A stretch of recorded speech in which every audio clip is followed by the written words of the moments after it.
Now, this next part is probably the most underestimated dimension of Abu Bakr radiallahu anhu's life and his good in the very beginning of Islam, which is the freeing of slaves. Abu Bakr is the emancipator of slaves early on in Islam. And subhanallah, he loved people so much, goodness for them he loved so much that he tried to call them towards Islam.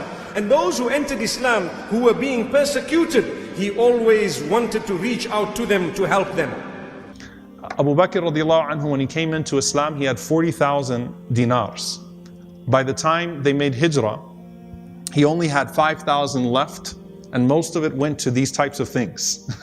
I mean, at this time, you're not financing, in Mecca at this point, you're not financing any expeditions, any journeys of the Prophet ﷺ. What's there to spend upon? There's no masjid, there isn't much to spend fi sabilillah in Mecca. So out of his 40,000, which he saved all of that time, he left with only 5,000 because of all of the money that he was spending, primarily on freeing these slaves.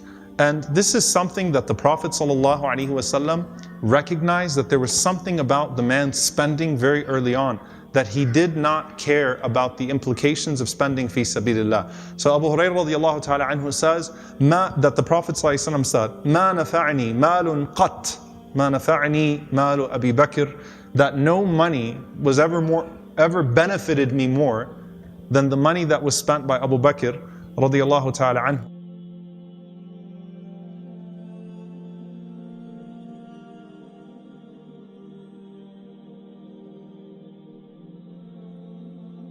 Abu Bakr radiallahu ta'ala anhu freed multiple slaves. And obviously the most famous one is who?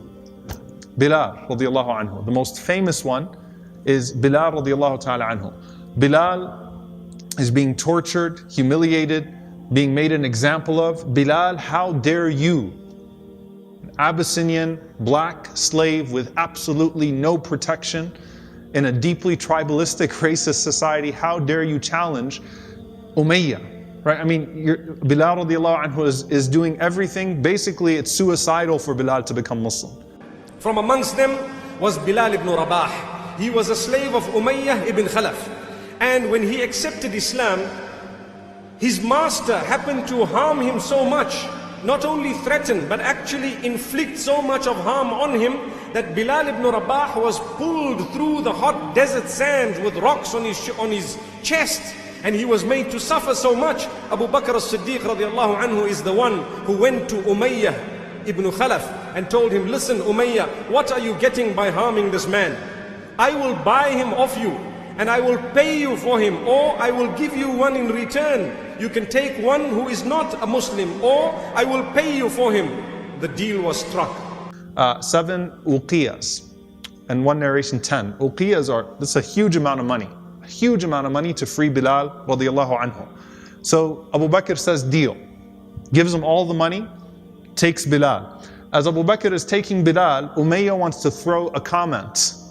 You know, he almost tortured him to death. He literally had him under a stone, whipped, dehydrated. Bilal radiallahu anhu was barely alive. He's beaten to a bloody pulp.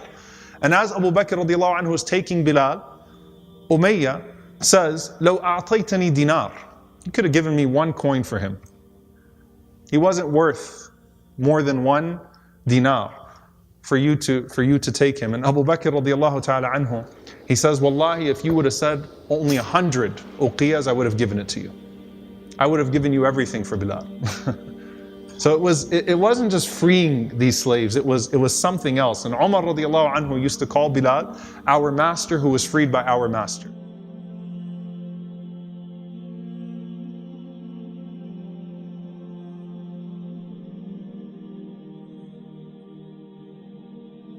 Our master who was freed by our master. Bilal was our master, freed by our master Abu Bakr radiallahu anhu. Khabbab radiallahu ta'ala anhu, freed by Abu Bakr.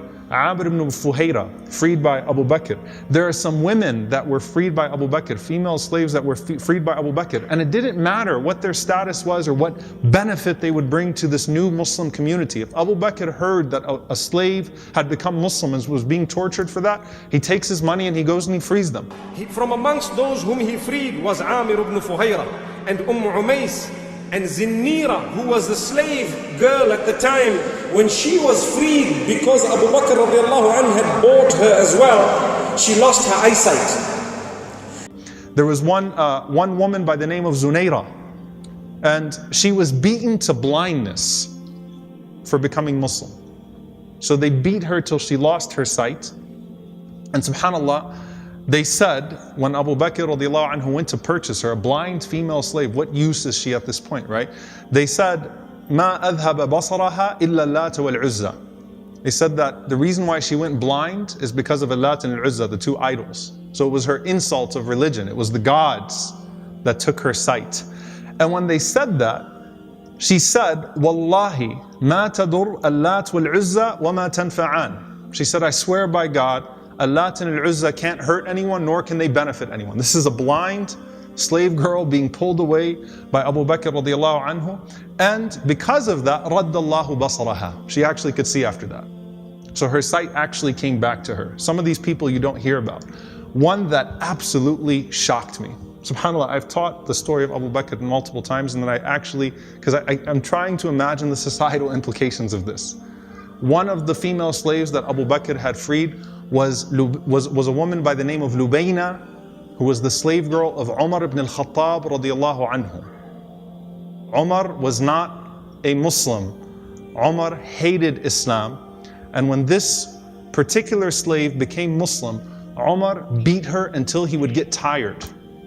SubhanAllah, he said, I'm not stopping beating you because I pity you. It's because I'm tired. That's the type of wrath that she experienced from Omar before he became Muslim.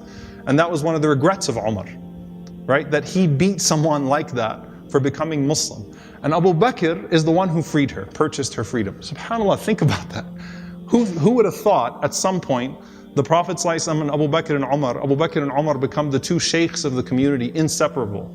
And in this early day of Islam, Abu Bakr is the one purchasing a beaten slave from Omar radiallahu anhu to free her from his cruelty. So Abu Bakr radiallahu anhu is going out looking for if he can hear the news of any one of these slaves. And this is a religion that started with the slaves. The next hadith is Ammar ibn Yasir narrates that I remember a time when I saw the Prophet sallallahu alaihi wasallam, and he only had following him 5 slaves and 2 women and Abu Bakr Siddiq.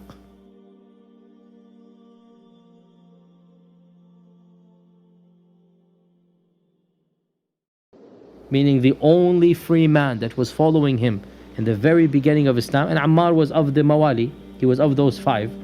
He wasn't quite a slave, but he was of the Mawali, and the Mawali are a category in between.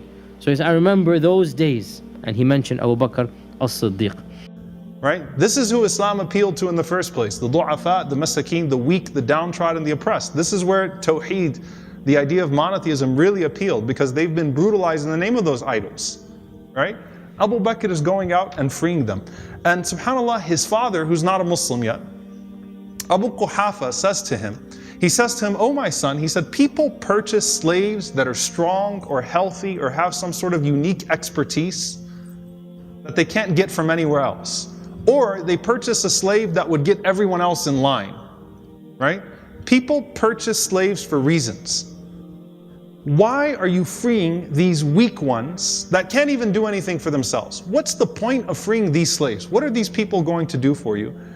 And Abu Bakr radiallahu anhu responded, Ya Abi, inni la arju bi'itqihim ma indallah. He said, oh my father, I am seeking with their freedom what is with Allah. Guess what came down as a result of that? Surah Al-Layl, which I was reading. Ibn Abbas radiallahu ta'ala anhu says the consensus that Surah Al-Layl was revealed about Abu Bakr radiallahu ta'ala anhu. This particular moment where Abu Bakr was freeing these slaves that no one else wanted, that everyone else beat. And Abu Bakr radiallahu anhu, and people start saying like, maybe he's freeing Bilal because something happened in the past. They started to make up stories, right? Maybe there was some deal, some covenant, because it doesn't make sense. Why is Abu Bakr spending all of his money on these slaves, freeing all of these slaves? What are these women going to do for him? What are these men going to do for him? They have absolutely no benefit to the religion. And Allah responded to what Abu Bakr radiallahu anhu said, إِنِّي لَأَرْجُو بِعِتْقِهِمْ مَا عِنْدَ اللَّهِ. I seek with their freedom what is with Allah. وَمَا لِأَحَدٍ عِنْدَهُ مِنْ نِعْمَةٍ تُجْزَى إِلَّا ابْتِغَاءَ وَجْهِ رَبِّهِ الْأَعْلَى وَلَسَوْفَ يَرْضَى. No one can compensate him for what he is doing. No one can compensate him for what he is doing. No one has enough money, enough power. Nothing could stop Abu Bakr, could satisfy that craving that he had to free these people and to do this, except for that which is with Allah. وَلَسَوْفَ يَرْضَى. وَلَسَوْفَ يَرْضَى. And soon he will attain contentment. Ibn Kathir rahimahullah, finally commenting on this surah, he said that a lot of mufassirun have said that these ayat come in regards to Abu Bakr Siddiq. His contention is that he didn't find any direct narration to that effect. He only found some mufassirun saying many have said, but not finding who the many are. So he wasn't able to trace it back. So he says it may be about him, but since the language is general, he says, فَإِنَّ لَفْظَهَا الْعُمُومِ. The wording is general, so the lessons are general too, even though they may apply to the greatest companion radiallahu anhu. Actually, most mufassirun thought it was Abu Bakr Siddiq. You know why? Because it says al-atqa, the one who has the most taqwa. Just because of that word, a lot of the mufassirun interpreted these ayat to be referring directly first to Abu Bakr Siddiq radiallahu ta'ala anhu. وَلَسَوْفَ يَرْضَى. And Allah will certainly please him. Allah will certainly please him.